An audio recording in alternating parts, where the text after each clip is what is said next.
Hello, everyone, and welcome to the Philosophy Hour of Literary Tales.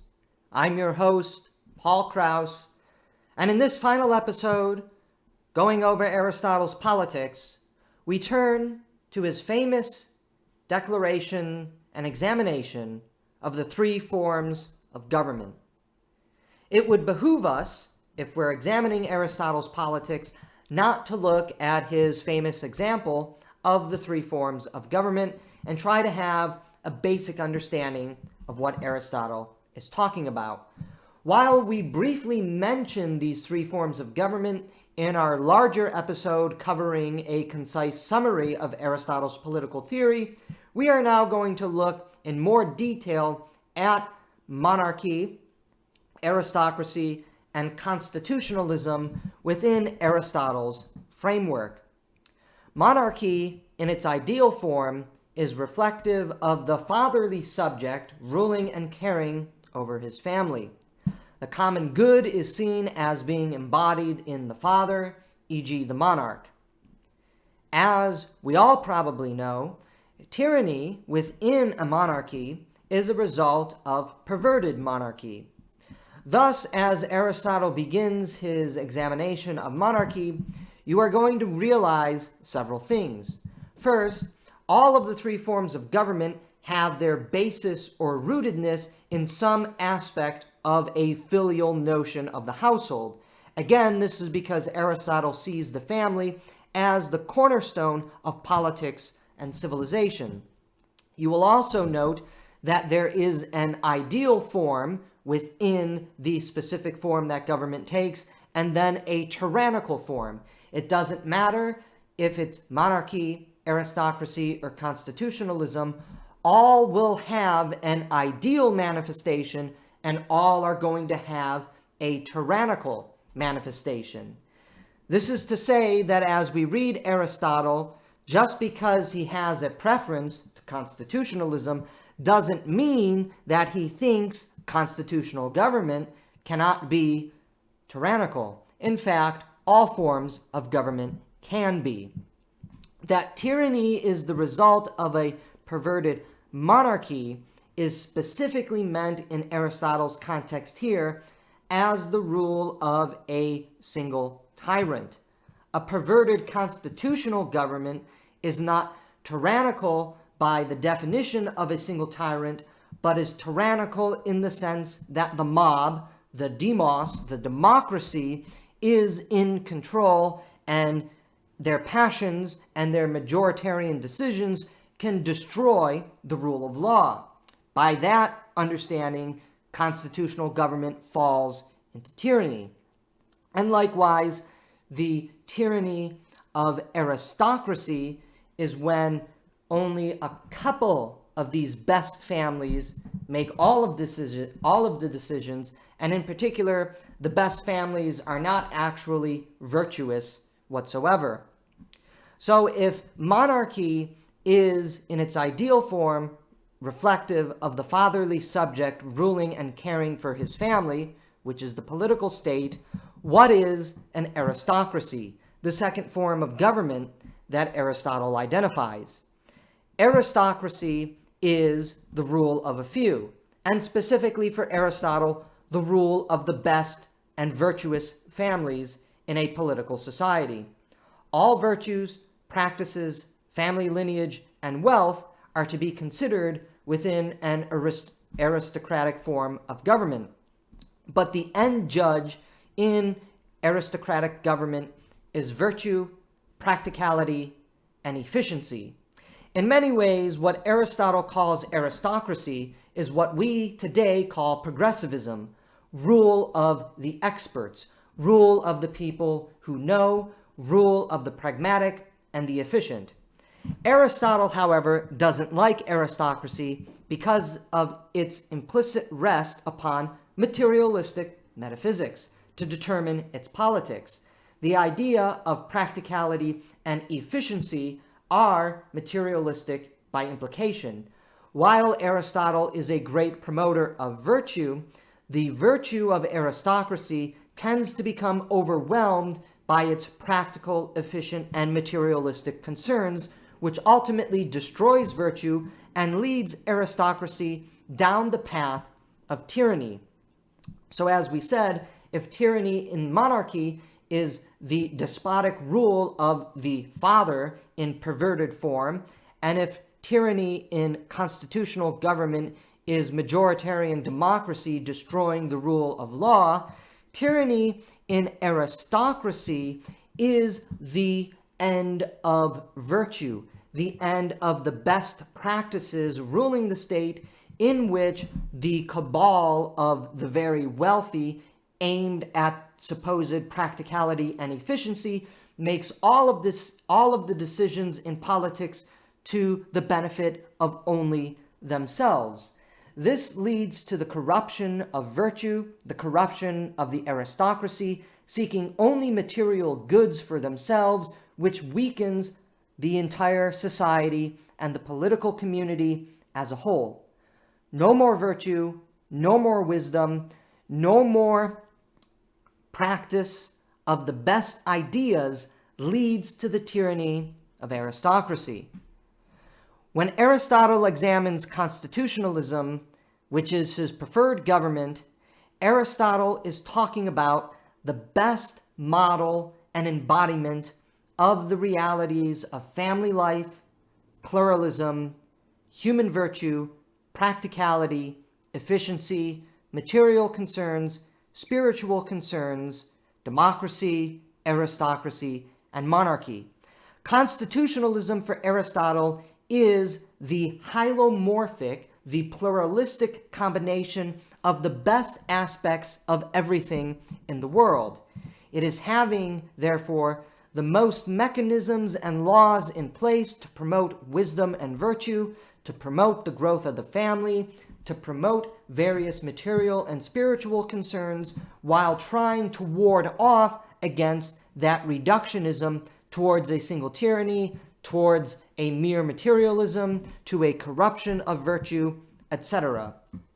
Constitutionalism, therefore, is all about the embodiment of Aristotle's notion of the golden mean.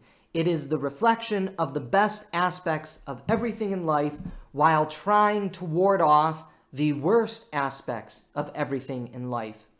Yet constitutionalism, just like monarchy and just like aristocracy, can fall into perversion and tyranny. And the perverted, tyrannical form of constitutionalism is what Aristotle calls democracy. Democracy, unlike the propaganda we get told today, is not a benign and wonderful political form in Aristotle's thought. In fact, as I've just stated, it is the perverted and tyrannical form of constitutional government.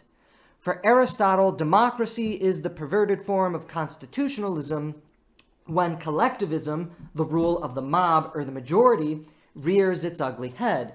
Again, as we covered in Aristotle's critique of collectivism, this is what democracy is really about. Democracy isn't about individuals. Democracy is about destroying individuals into the mob and the collective whole. The downfall of constitutionalism is the push for collective egalitarianism. There is no more push for wisdom and virtue in the individual and filial life, but in democracy, you have the unleashed reign of the passions in which all individuality is ultimately destroyed into the collective whole. And that, for Aristotle, is deeply despotic and tyrannical. It ultimately leads to a form of government that is inefficient, bureaucratic, and becomes excessively large, as it must try to appease all, which means it will ultimately produce no wisdom and no virtue in anyone, because the mere passions are what dictate political concerns. That said, despite Aristotle seeing democracy, the perverted form of constitutionalism, being the most tyrannical form of any of the three forms of government, constitutionalism remains in its ideal manifestation Aristotle's preferred government. And how constitutionalism reflects the spirit of the family, it is rooted in the most basic reality of human nature. are teleology that is tied to virtue and happiness. Constitutionalism embodies the teleological virtue and happiness that undergirds Aristotle's understanding of human nature. Constitutionalism is the most basic and most humane manifestation of human life. And that is another reason, not just because constitutionalism promotes virtue and is the best combination of all aspects of human life, is the reason why Aristotle likes it. While monarchy, as the benign rule of the father looking after all of his children, and while aristocracy takes into account the rule of the best families, a continuation of the progression of the single household rule of monarchy, constitutionalism is the most individualistic and ultimately the most humane of the three forms of government, because it is what human nature in its most basic sense is all about. And that is why Aristotle sees the constitutionalism of Carthage as the best form of government. In giving historical examples, Aristotle identifies Cretan monarchy, the island of Crete, as the most crystallized example of monarchy. Aristocracy was its best example emerged in Sparta, and constitutionalism's best manifestation was in Carthage. So Aristotle is not, contrary to some of his critics, just theorizing about these three forms of government. He also gives historical examples of these three forms of government in world history. Again, monarchy was best exemplified by Crete, aristocracy was best exemplified in Sparta, constitutionalism best exemplified by Carthage, which existed in its golden age right as Aristotle was writing and alive.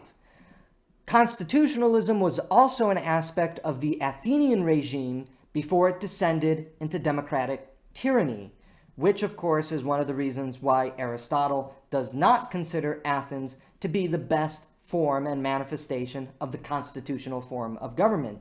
He lived in the aftermath of its descent into democratic tyranny, which, as we know, led to the death of Socrates and the expulsion of Plato.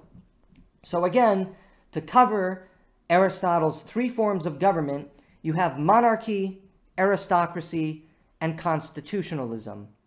Monarchy is the ideal rule of the fatherly subject caring for his entire family and is the most primitive form of politics. You have aristocracy, which is the rule of the best families who embody virtue and concern for all of their citizens. Again, if you listen to our episode covering Aristotle's examination of politics as the growth of filial households, you will realize that aristocracy is the progression from monarchy. Aristocracy emerges when multiple families get together in political society, and the most virtuous and compassionate among them are the ones who lead politics. But where monarchy descends into tyranny through the rule of an unjust individual, aristocracy's descent into tyranny is the result of the end of virtue and massive corruption, wherein aristocratic families become concerned only with their own pleasure and power at the exclusion of everyone else. Constitutionalism, as we've just stated, is Aristotle's preferred form of government because it is the most innate manifestation of human nature, the concern for virtue and happiness in life, in which all persons can flourish rather than just a few, like an aristocracy, or one in the monarchy, the father, the subject figure, the king. However, although tyranny and monarchy and aristocracy are bad, tyranny and despotism in the constitutional perversion, which is democracy, is in fact the worst form of tyranny one can experience. For Aristotle, the three forms of government are ultimately all rooted in some aspect of human nature. In monarchy, it is the father and filial aspect of human nature that is its manifestation. In aristocracy, it is the progression of single-family households into multiple family households from which the best families emerge as political leaders. In constitutionalism and constitutional government, it is the manifestation of our individual and innate human natures that produce the most elevated form of government. In Aristotle's three forms, we also see the paradox of progression and tyranny. Monarchy is the most primitive form of government. Aristocracy is a progression out of monarchy, and constitutionalism is the most progressive in the sense of historical progress, the most progressive form of government, because it emerges out of monarchy and aristocracy, in which the public as a whole has the opportunity to embody its innate human nature. Yet, the most advanced form of government, constitutionalism, can also produce the worst form of tyranny.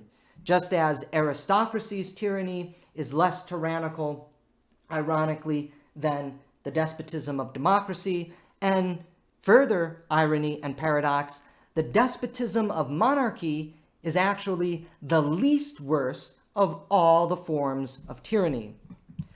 As we can see in Aristotle's political theory, as we've covered over multiple episodes, Aristotle's politics rests on several views of human nature.